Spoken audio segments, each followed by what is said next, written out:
Já vai dar para gravar. Então, vamos lá. Produção textual, coloquem lá na página 18, né, na aula 10, figuras de linguagem 1. Né? Nós agora vamos entrar nesse conteúdo, que é, na verdade, uma identificação de textos, né? Identificação de como utilizar ou não essas figuras para dentro de uma produção textual. Quando a gente fala de produção textual, dentro da sala de aula, a gente abrange vários tipos de texto. A gente não fala só na dissertação, ou, né? A gente está falando de uma narrativa, a gente está falando de uma crônica, a gente está falando de contos, enfim, a gente está falando de vários tipos de textos que podem ser utilizados, né? Esse tipo de conteúdo, esse tipo de figuras aqui. Até dentro de uma narração, a gente utiliza algumas vezes metáforas e comparações que podem seguir para um meio não subjetivo, trazê-lo assim de forma comparativa e metafórica, mas para um lado objetivo, quando a gente faz uma citação, por exemplo. Né? Então, é importante a gente ter o domínio dessas figuras, dessas linguagens, para a gente poder utilizar no gênero que favorece. Tá? E quando a gente utilizar, e a gente identificando esse tipo de conteúdo, esse tipo no caso aqui das figuras de linguagem, o que a gente não pode usar dentro de uma dissertação, porque muitas vezes a gente pode ler a dissertação, olhar uma coisa muito romantizada ali, né, por exemplo, e aí a gente vê que pode ser trocada, né? Ah, não, aqui não cabe, ali cabe, enfim, tá? Então nós temos que ter essa noçãozinha, tá? Então vamos lá. Figuras de linguagem 1. Lá na página 18, novamente repetindo, tá? Nós temos a comparação. O que é a comparação, gente? A comparação nada mais é uma comparação explícita de um termo a outro, né? Ao contrário da metafórica. A metafórica, ela não tem ela não é explícita, né? De tal forma que nós possamos dizer que é uma comparação. Por isso é que ela é classificada como metáfora, porque a comparação automaticamente ela tem que estar aqui, ó, com a utilização de um conectivo. Conectivo comparativo, né? Lembram lá que lá dentro das nossas conjunções que nós trabalhamos, o como, ele tem várias utilidades, né? Ele pode ser uma condicional, ele pode ser uma conformativa, ele pode ser uma comparativa, né? Então, a comparação, ela tem que ter obrigatoriamente essa conjunção aqui, ó, para ter essa definição aqui. Caso contrário, ela não estabelece essa definição. Um exemplo aqui, ó. Seus olhos são como jabuticabas. Eu comparo o termo olhos e jabuticabas, né? E faço essa ligação com olhos, a gente imagina como o olho da pessoa, que ele é pretinho igual a jabuticaba. Se eu simplesmente, né, cortasse esse como aqui, ó, e colocasse assim, ó, seus olhos são jabuticabas, eu já teria uma outra figura de linguagem, porque ele não está comparando, ele está afirmando, né? Quando eu digo seus olhos são jabuticabas, eu afirmo. Então, eu não posso dar essa definição a ele, tá? Quando eu tenho isso daqui, é um outro tipo de figura de linguagem, certo? Então, ou ele pode estar como jabuticabas, assim como jabuticaba, tal qual jabuticabas, tais quais jabuticabas. Então, a gente tem que prestar atenção, né? A hora que aparece essa nossa conjunção. Acorda, Armando. Você não sabe que o amor é como uma flor? Se não for regada e bem cuidada, ela murcha e morre. Hã? O amor é como o motor do carro, Armando. Se não trocar o óleo e não cuidar da mecânica, uma hora ele não funciona mais, né? Então, ela usou a comparação do amor aqui como uma flor, usando, né, a conjunção como. E depois ela tem aqui também o amor é como, ela faz a comparação do amor com um motor, né? Usando a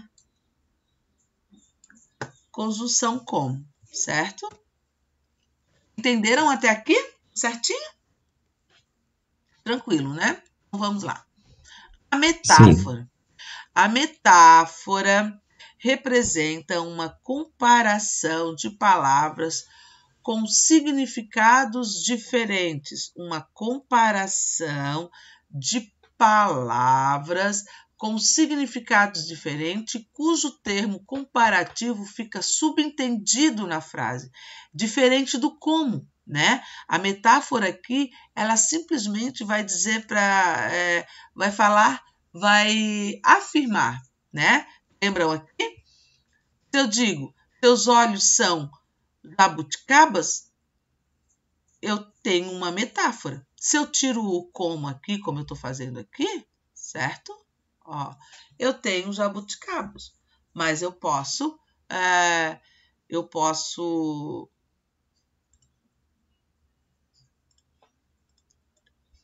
simplesmente deixar, porque aqui eu tenho o meu como. Se eu não tivesse, né, ela seria uma metáfora, tá? Então, esse é o termo, né? O comparativo subentendido que ele quis dizer aqui é que ele não tem a conjunção como. Um exemplo, a vida é uma nuvem que voa. A vida é nuvem? Eu estou comparando vida com nuvem, certo? Ela voa? Não, né? Então, eu não posso... É uma forma, né? Uma comparação de algo que quer dizer de voar, que passa rápido, né? Ela tem essa ideia. Então, ele colocou aqui entre parênteses, a vida é como uma nuvem que voa. Olha só, né? Então, ele tirou esse como aqui, é como se tivesse subentendido essa comparação. Fala uma coisa romântica. Meu amor é uma caravana de rosas vagando num deserto, inefável de paixão. Que romântico! Uau, agora traduz. Aí você está querendo demais, né? Uma metáfora em meu amor é uma caravana de rosas vagando num deserto inefável, né? Quando ele compara o amor dele com essa caravana de rosas, né? Aqui ele trabalha a metáfora, né? Eu poderia colocar, se eu colocasse o como aqui, ó, né? Poderia colocar, meu amor é como uma caravana de rosas, vagando num deserto inefável. Eu quero que vocês vão grifando ali na apostila, tá? O que a gente for vendo, que tem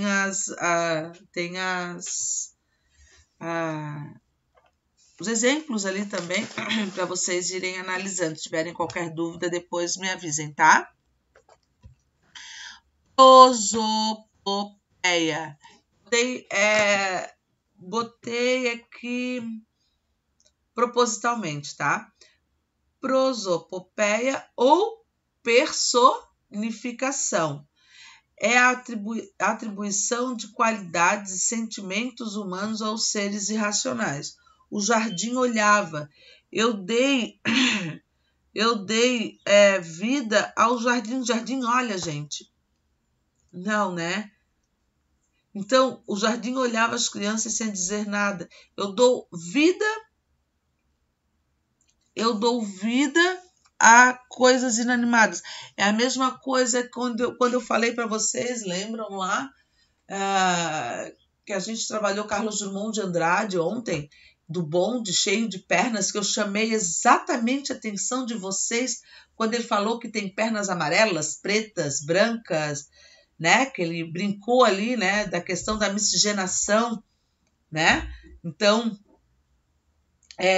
ele brincou com aquela figura de linguagem, a personificação. Bonde tem perna? Não tem perna. Né? Ele está dizendo as pessoas que estavam dentro deste bonde. As pessoas que estavam dentro desse bonde, por isso essa questão aqui, tá? Depois, aí eu tenho uma chargezinha aqui do Chico, depois outro menino, eu não lembro, o Zé Lelé, né? Ele tá ali se olhando, né?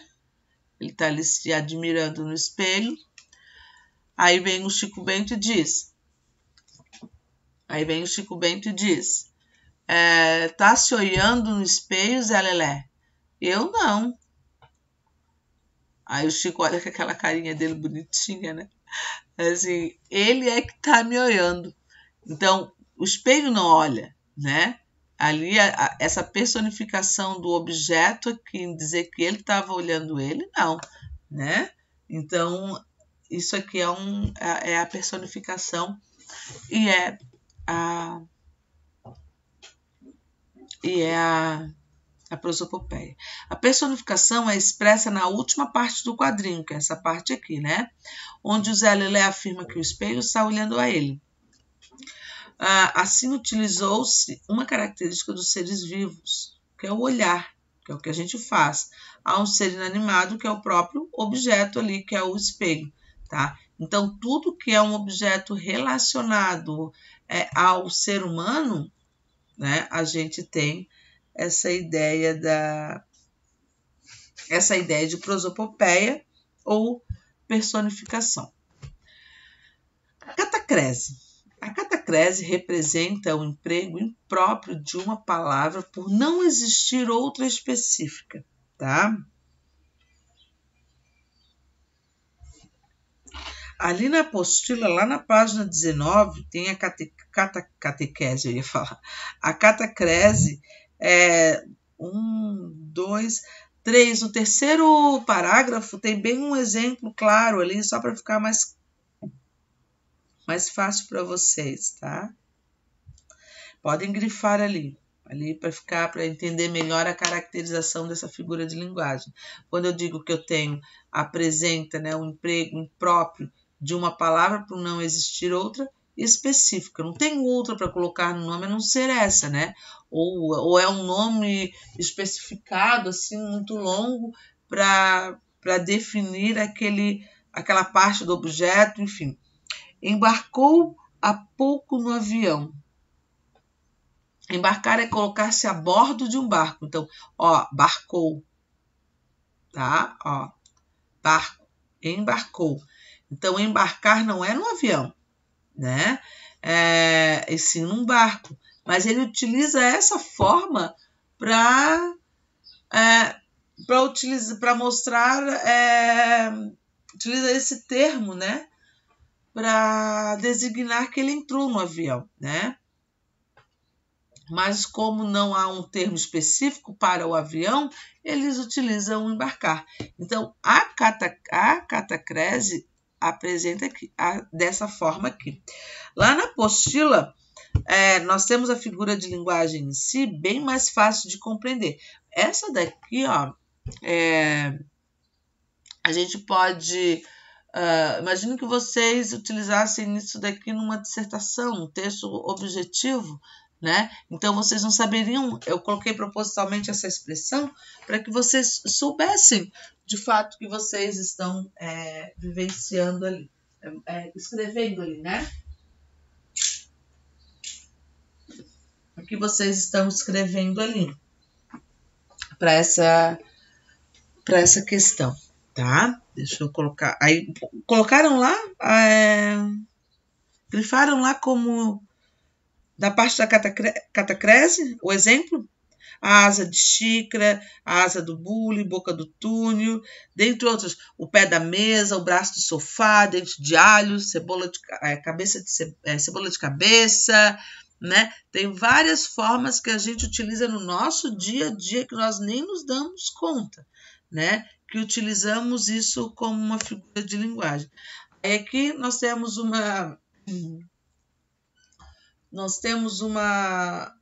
chargezinha, né, que expressa o que é a especificidade, né, do negócio. O senhor poderia me ajudar? Estou meio perdida, uma bala atrás do cara, né? O uso da expressão bala perdida é utilizada por não ter outra mais específica, para dizer que a bala não foi no alvo, né? Como era. Então já caiu, a gente pode perceber que essas figuras de linguagem já caiu no uso no nosso dia a dia, que muitas vezes a gente nem percebe, né? E quando a gente utiliza, imagina vocês escrevendo lá aquela dissertação do guarda, né? Eu vi bastante coisas assim parecidas e que diziam lá, né, de bala perdida ou coisa e tal. É uma figura de linguagem, né? Bala não se perde, né? Ela foi atirada para um alvo, não fica perdida, né? Não se tem bala perdida.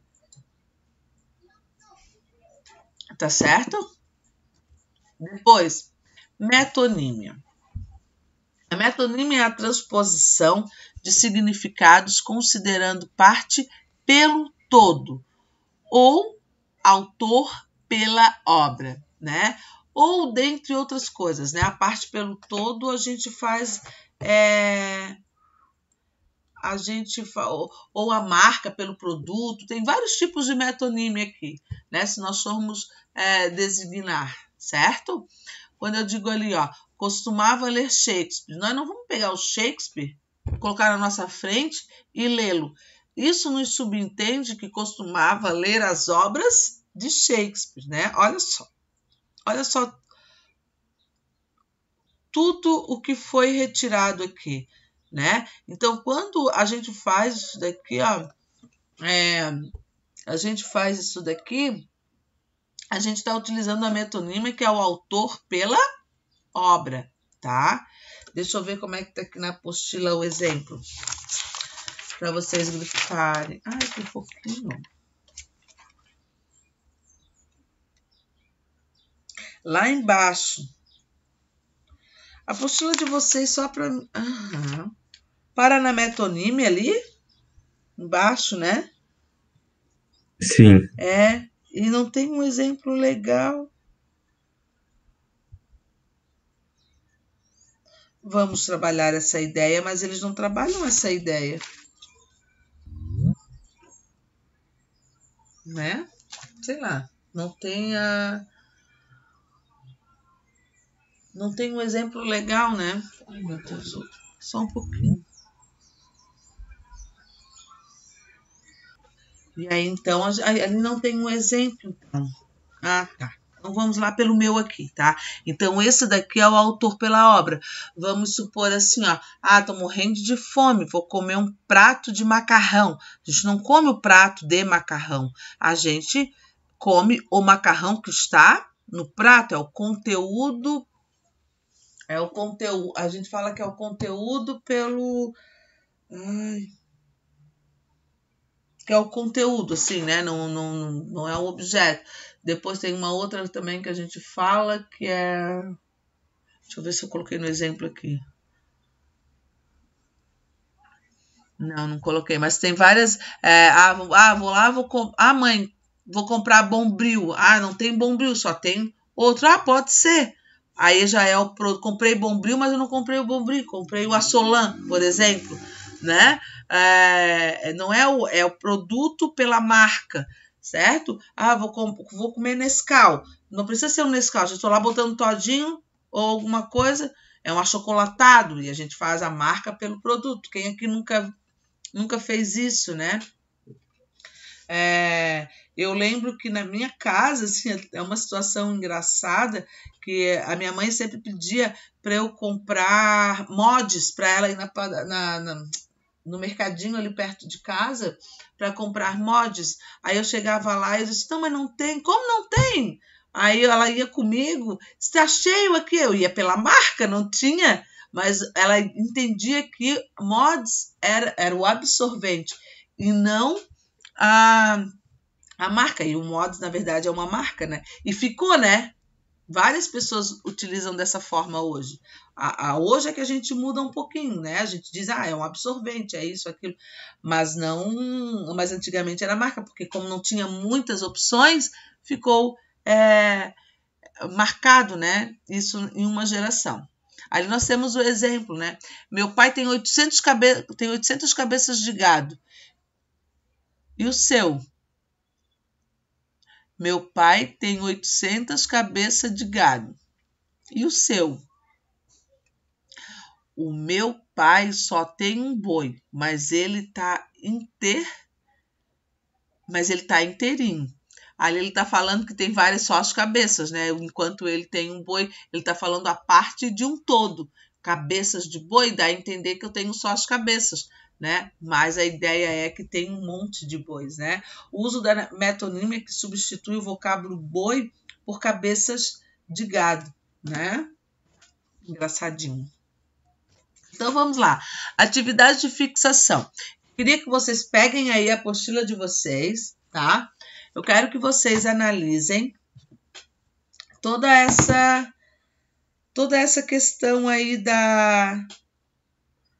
essas frases, tá? Ver o que vocês colocam, se ela cabe como uma metáfora, qual que cabe como uma metáfora. Tem várias figuras de linguagem aí, tá? Essas que a gente viu e outras. Então, eu só quero que vocês identifiquem o que é comparação, metáfora, prosopopeia e catacrese.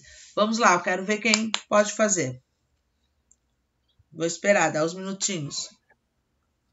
Temos 10 minutinhos para fazer. Estão fazendo? Gonçalves? Kaique? Sim, estou fazendo. Oi, tô fazendo também. Eric? Oi. Oi.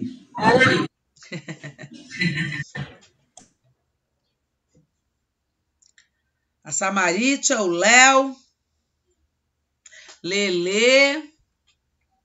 Tá fazendo, Lelê? A Lelê não fala.